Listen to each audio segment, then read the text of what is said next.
Hello बच्चों, आप सभी का स्वागत है अपने एनएस कोचिंग सेंटर चैनल में। और आज हम करेंगे नया अध्याय प्रारंभ, जिसका नाम है विद्रोह और राज 1857। बेटा, आज इस अध्याय में हम पढ़ेंगे किसे भारत का प्रथम स्वतंत्रता संग्राम कहा गया था और बाद में किसको कहा गया और किसने नींव डाली, जिससे ये पता चला कि अब ब्रिटिश शासन ज्यादा लंबे समय तक टिकने वाला नहीं है। बेटा, 1600 ईस्वी में एक कंपनी बनती है, ईस्ट इंडिया कंपनी, व्यापार के लिए और भारत के अंदर व्यापार करने के लिए आती है। किंतु व्यापार के वेश में कब ये दरिंदे हमारे को अपना गुलाम बना लेते हैं और किस प्रकार हमारी अर्थव्यवस्था का शोषण करते हैं और किस प्रकार हमारी संपत्ति, हमारी धरोहर और हमारी एग्रीकल्चर सबको तहस नहस कर देते हैं और किस प्रकार हमने इनका सामना किया। एक एक कड़ी के बारे में, एक एक चीज के बारे में डिटेल में आपको पढ़ाया जाएगा। और वो कौन से क्वेश्चन है इस चैप्टर से जो हमेशा पेपर वाला पूछता है और बार बार जो क्वेश्चन रिपीट हुए हैं और जो परीक्षा के दृष्टिकोण से महत्वपूर्ण है, वो सारे प्रश्न आपको करवाए जाएंगे। चलिए बेटा, कक्षा को करते हैं प्रारंभ।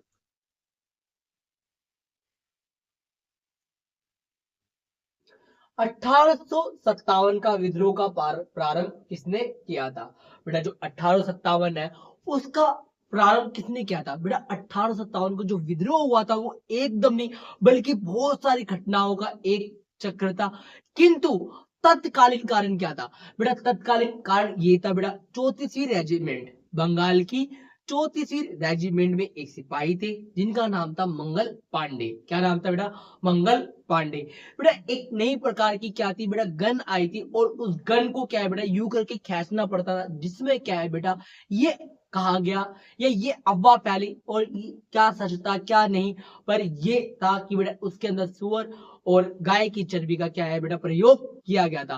और बेटा, जो धार्मिक दृष्टिकोण से वो हमारे धर्म पे क्या है बेटा, प्रहार करना चाहते, इसलिए बेटा भारतीय सिपाहियों ने क्या है उस गन को चलाने से इनकार कर दिया। जिनमें से एक क्या थे बेटा, मंगल पांडे थे। उन्होंने कहा कि हम इस गन को नहीं चलाएंगे। किंतु ब्रिटिशों ने एक लॉ निकाला जिसके अंदर कहा गया कि आपको ये बंदूक चलाने पड़ेगी और समय के हिसाब से क्या है बेटा, आपको क्या है बेटा, समुद्र पार भी जाना पड़ेगा। बेटा, हमारे हिंदू रीति रिवाज में क्या है बेटा, उस समय क्या था बेटा, समुद्र पार करने पे क्या है, धर्म भ्रष्ट मान जाता था। इसलिए बेटा 1856 में एक कानून लाया जाता है जिसमें कहा जाता है कि आवश्यकता पड़ने पर समुद्र पार भी आपको युद्ध लड़ने जाना पड़ेगा या अपनी सेवा देनी पड़ेगी। बेटा, 1857 के विद्रोह का प्रारंभ मंगल पांडे के द्वारा किया गया। वह बैरकपुर में 34वीं रेजिमेंट के सिपाही थे। उन्हें खबर मिली कि अंग्रेज कारतूस में गाय और सूअर की चर्बी का प्रयोग कर रहे हैं, जिसमें जिससे मंगल पांडे भड़क उठे और 1857 में मार्च उन्होंने विद्रोह प्रारंभ कर दिया। बाद में 8 अप्रैल 1857 में उन्हें अंग्रेजों ने पकड़ लिया और फांसी की सजा दी गई। मंगल पांडे भारत के प्रथम शहीद सिपाही कहे जाते हैं। बेटा, प्रथम शहीद सिपाही जिन्होंने क्या है बेटा, भारत की स्वतंत्रता की नींव रखी, वो बेटा कौन थे बेटा? मंगल पांडे। इसीलिए बेटा इन्हें भारत का प्रथम शहीद कहा जाता है। चलिए बेटा, 1857 का विद्रोह की शुरुआत कब और कहाँ हुई थी? बेटा, 10 मई 1857 को मेरठ छावनी से विद्रोह की शुरुआत हुई। बेटा, चिंगारी कहां से मिली? बंगाल से। पर विद्रोह कहां से प्रारंभ हुआ बेटा? दिल्ली से। और बेटा, जो विद्रोही थे उनको बेटा एक राजा चाहिए था जो क्या कर सके, इस विद्रोह का नेतृत्व कर सके। तो बेटा तरह तरह पे अलग अलग क्षेत्र में क्या थे, हर कोई क्या है बेटा इस विद्रोह का क्या था, नेतृत्व कर रहा था। जैसे बेटा झांसी से झांसी की रानी, ठीक है बेटा, कानपुर से नाना साहेब। और इस पूरे एक आंदोलन का नेतृत्व कर सके इसलिए बेटा एक व्यक्ति को चुना गया था, दिल्ली के नवाब या बहादुर शाह जफर सेकंड को चुना गया था, जो बेटा उस समय क्या थे बेटा, दिल्ली के नवाब थे या दिल्ली के राजा थे, जिन्हें क्या है बेटा इस विद्रोह के लिए चुना गया। और जिस कारण क्या है बेटा, इसका दुष्परिणाम उनको झेलना पड़ा था। विद्रोहियों ने अपनी शुरुआत किस विशेष संगत के साथ शुरू की थी? विद्रोहियों ने अपनी शुरुआत किस विशेष संकेत के साथ शुरू की थी? सिपाहियों ने कई जगह शाम के समय तोप का गोला दागा तो कहीं बिगुल बजाकर विद्रोह का संकेत दिया। बेटा कहीं कहीं क्या है बेटा, इन्होंने क्या है बेटा, तोप के गोले शाम के टाइम दागे, या बेटा क्या है बेटा, चम्मच प्लेट वगैरह उस टाइम क्या है बेटा, कुछ ना कुछ अंग्रेजों जो एक प्रकार का यूं होता है, तो उसको यूं बजा के क्या है बेटा सबको सूचना दी कि विद्रोह क्या है बेटा प्रारंभ हो चुका है।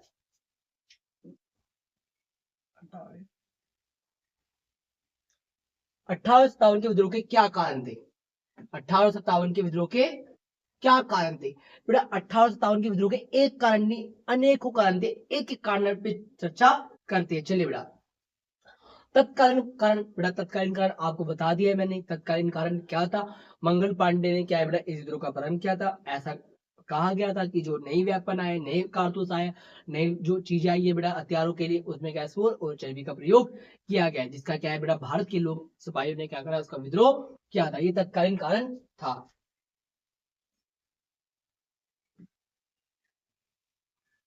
बेटा हड़प की नीति, व्यापक सिद्धांत। बेटा ये हड़प नीति क्या है? ये व्यापक सिद्धांत क्या है? बेटा इसे दत्तक निषेध नीति भी कहते हैं। क्या कहते हैं?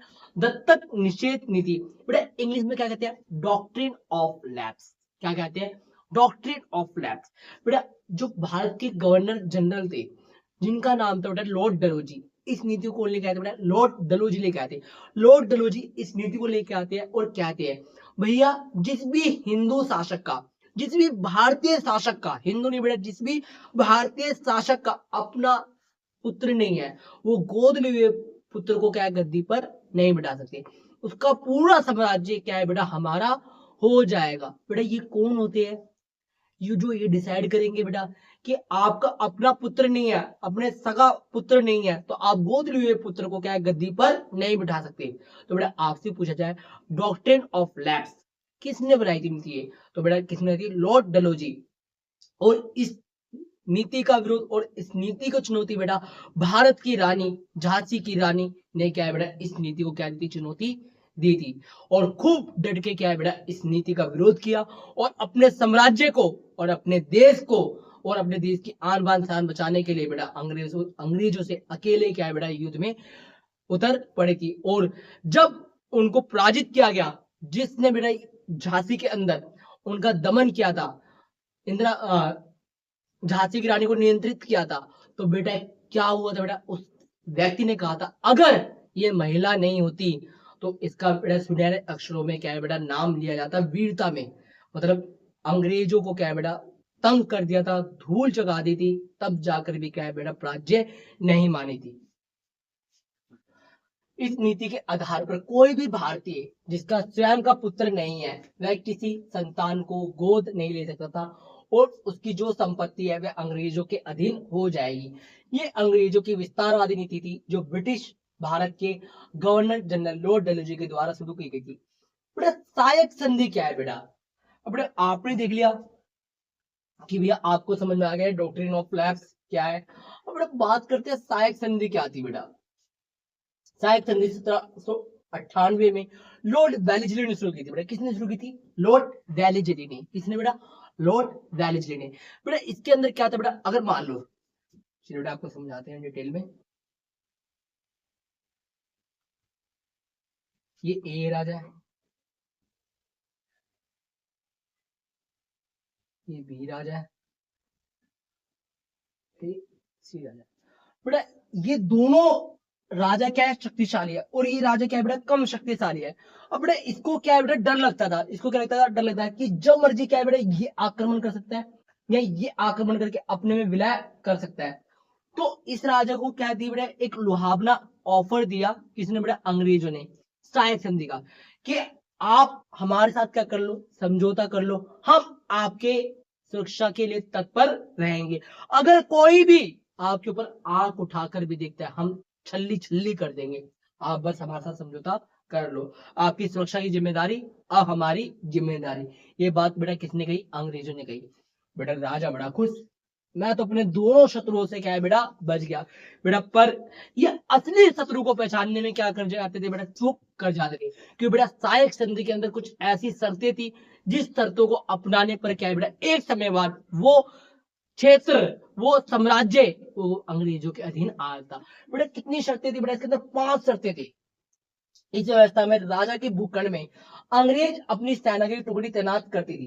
पहली बात क्या थी बेटा, इस राजा को बोल दिया आप अपनी सेना खत्म कर दो जी, कोई टेंशन नहीं है, हमारी आर्मी आपका ध्यान रखेगी। मतलब क्या है बेटा, अब इसके भूखंड में क्या है बेटा, इसकी भूमि पर किसकी सेना तैनात होगी, अंग्रेजों की।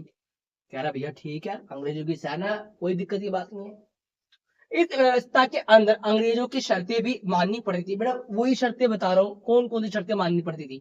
बेटा दूसरी बात क्या माननी पड़ती थी कि भैया आप जब मीटिंग कर रहे हो तो एक अंग्रेज का होना अनिवार्य है, कहीं आप हमारे साथ दगाबाजी ना करो। तो बेटा पल पल की खबर क्या है बेटा, अंग्रेजों को उस साम्राज्य की मिल जाती थी, जिस कारण क्या है बेटा, इस साम्राज्य पूरी तरह से बेटा अंग्रेजों के अधीन आ गया था। और तीसरा, जो भी आर्मी आपके क्षेत्र में तैनात की गई है उसके रख रखाव की जिम्मेदारी आपकी है, तीसरी बात।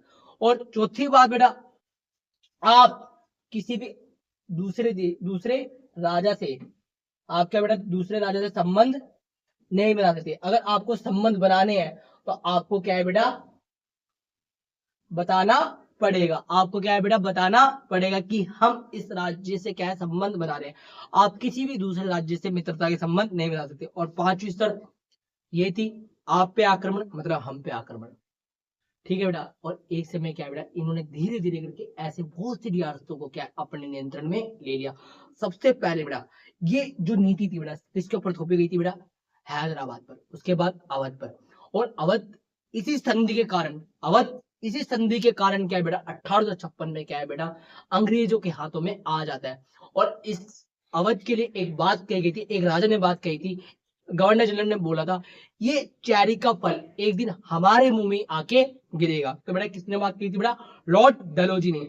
और बेटा सहायक संधि अवध पे कब थोपी गई थी, 1801 में। और इसका विलय कब हो गया था बेटा, 1856 में। चलिए बेटा आगे चलते हैं।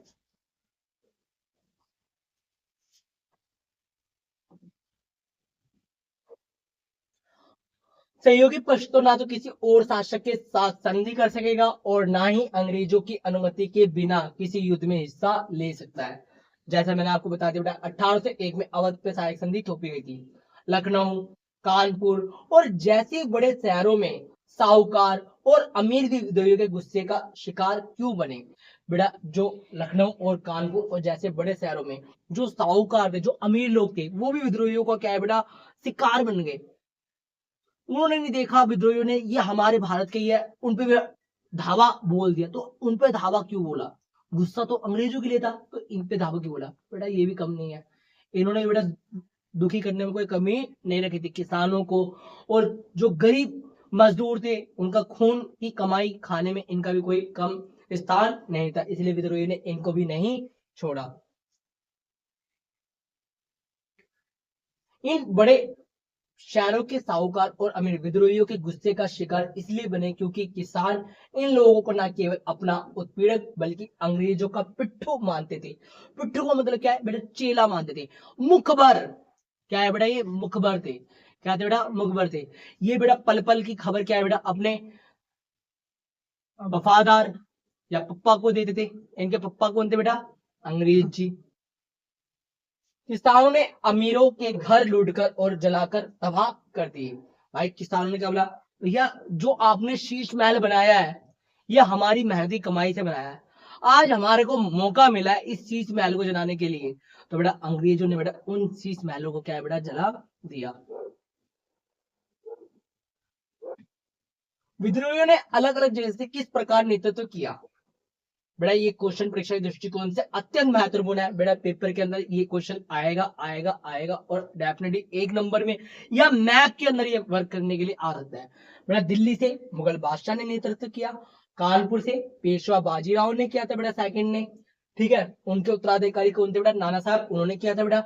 अवध के कौन थे बेटा, नवाब वाजिद अली शाह। कौन थे बेटा, नवाब वाजिद अली शाह। और आपको पता है बेटा इनके ऊपर ऐसा आरोप लगाया जाता है, इतना जलील आरोप लगाया जाता है जिस कारण क्या है बेटा उधर की जनता भी ये मान्यता नहीं थी कि हमारे राजा ऐसे हो सकते हैं।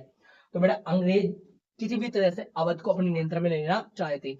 और अंग्रेजों ने बोला कि अवध का जो शासक है वो कुशासन करता है, मतलब ठीक प्रकार से शासन नहीं कर पा रहा, इसीलिए इनको हस्तांतरित किया जा रहा है, अवध से इनको बंगाल करा रहे हैं।